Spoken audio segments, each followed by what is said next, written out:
This is Rob from CAI-Store Innovations, and I'm going to guide you through the installation of our new 996-997 Porsche subwoofer enclosure.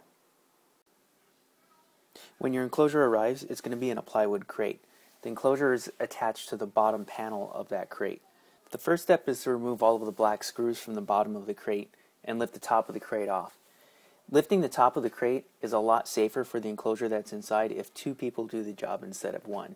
You don't want to scratch the enclosure that's inside. Once the top is off of the crate, the next step is to remove both of the subwoofers from the enclosure. The openings on the enclosure are just barely larger than the speakers themselves, so getting them out takes a little bit of patience. Remove all of the Allen screws from the speakers and pull the speakers out. The magnet of the speaker likes to get hung up on the inside of the enclosure when removing, so be a little bit patient and you'll get it out just fine. The second speaker is quite a bit easier than the first because you can reach your hand in the first hole and push on the back side of the magnet and pull the speaker right out. I should note that you'll notice after taking out the first speaker, there's a bag full of polyfill inside of the enclosure. You'll want to take this out. It's obviously going to be in your way. You won't be able to get to the second speaker until it's out. Put the bag on the side and we're going to use that a little bit later. Once you have everything taken out of the enclosure, you've got an empty enclosure that's still fastened to the bottom of the crate. If you look inside of the enclosure, you'll see that there are 4 nuts holding the enclosure down to the bottom of the crate. Go ahead and loosen those up, take those off. There's going to be 4 lock washers and then 4 fender washers in there as well. Take all of that hardware out and put it to the side, and now you can lift the box straight up and off of the crate bottom. The hardware that you just removed, you want to keep. We're going to use that later on when this goes into the car.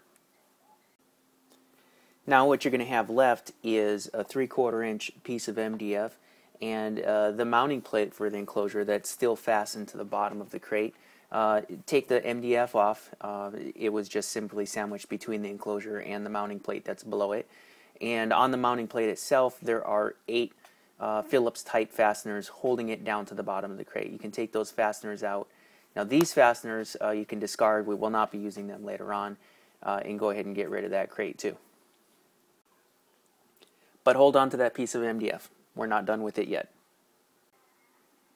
Now that you've got the crate open and the speakers taken out of the subwoofer enclosure, the enclosure taken off the base plate, you want to take count of all of the parts that were in that crate.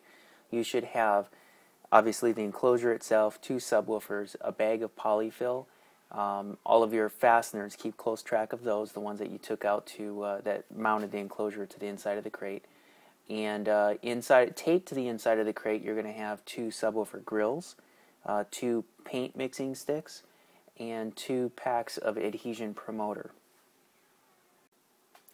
Next, what you want to do is go to the car, put both of the seats all the way forward, lean them forward, and you want to remove the carpeted panel that goes over the electronic control unit in the car.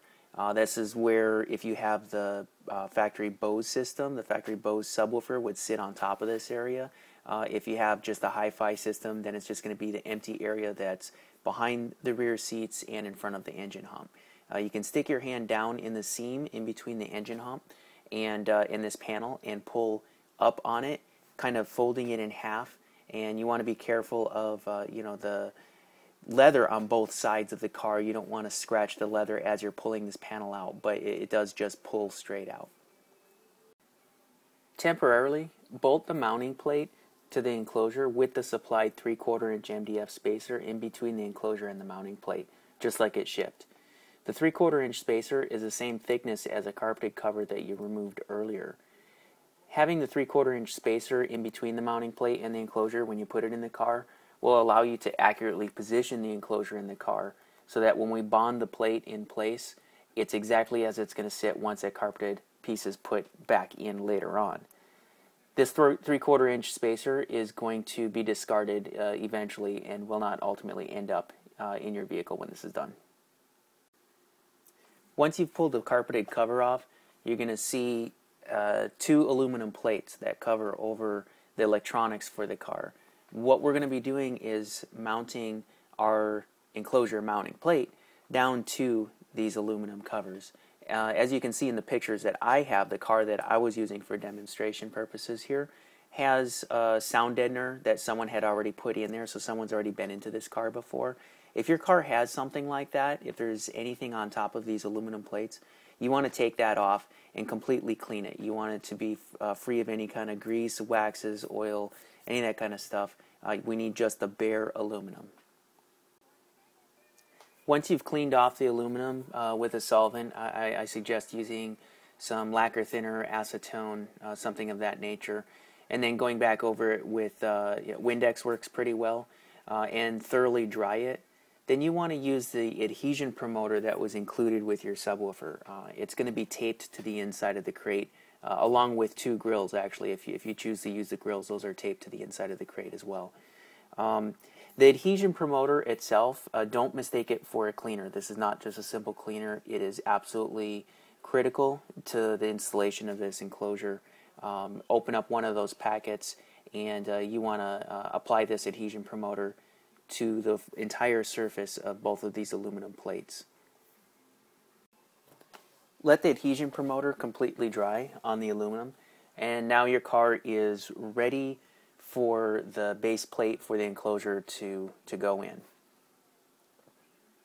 We need to go ahead and reassemble that mounting plate with the MDF in between the mounting plate and the enclosure, just like it was when it shipped. And we're going to use this fully assembled piece to mock up how it's going to actually mount in the car. Now we're going to go back to the car with our two paint mixing sticks from the crate and put them in the car on top of the ECU covers, the aluminum plates in there, about 10 inches from center apart. And then we're going to take our entire subwoofer enclosure and mounting plate assembly and put it down on top of the paint sticks. What the paint sticks are going to do is keep the subwoofer mounting plate from actually touching the aluminum plates in your car. We don't want them to make contact at this point. As soon as they make contact, the base plate will be bonded in place, and it takes several hundred pounds of pulling force to remove it, so you don't want that to happen yet. We want to get it in the perfect position before we decide to pull these paint sticks out and let it drop in place. Remove the blue protective backing from the mounting tape beneath the mounting plate. Position the enclosure, spacer, and mounting plate in the car as one assembly on top of the paint sticks that we put in earlier. Make sure that the enclosure is centered in the car and that it's pushed all the way back against the engine hump.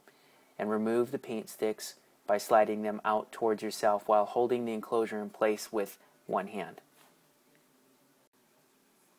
The mounting plate for the enclosure is now permanently bonded to the aluminum plates in your car.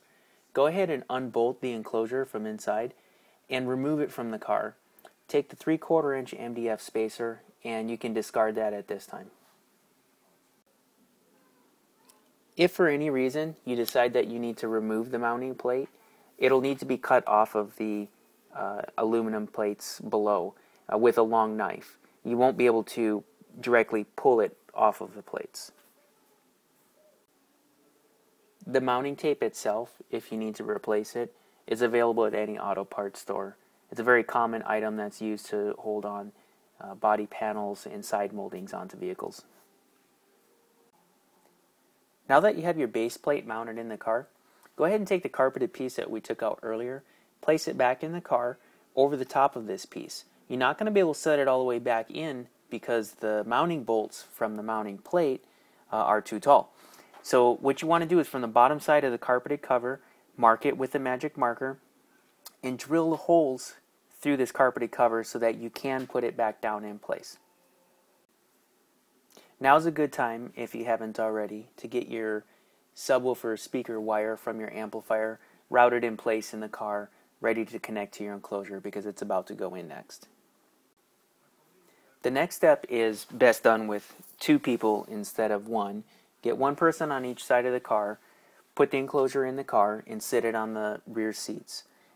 Take the subwoofer speaker wire from your amplifier, connect it to the enclosure, and then set the enclosure down in place on top of the mounting bolts. Go ahead and take the lock washers, the fender washers, and the 4 bolts that we took out earlier, put them back in the enclosure, and tighten them down. Be very careful not to over tighten them. The nuts should not be tightened with a lot of force because you're clamping the enclosure down on top of a piece of sponge and carpet. You just want to get them snug so the enclosure is firmly mounted in place, isn't going to go anywhere, but don't crank down on them because you'll create damage.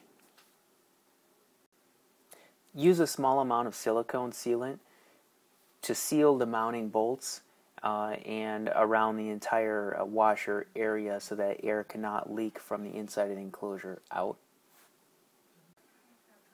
Take the polyfill out of the bag that you removed from the enclosure earlier. Fluff it back up. It's probably fairly compressed from shipping. And reinsert all of that polyfill back into the enclosure, distributing it evenly in the enclosure. Connect the speaker wires from inside the enclosure to each speaker, paying very close attention to positive and negative on the speaker wire and the speaker itself, and remount each of the subwoofers. Crank it up and enjoy it. You're done.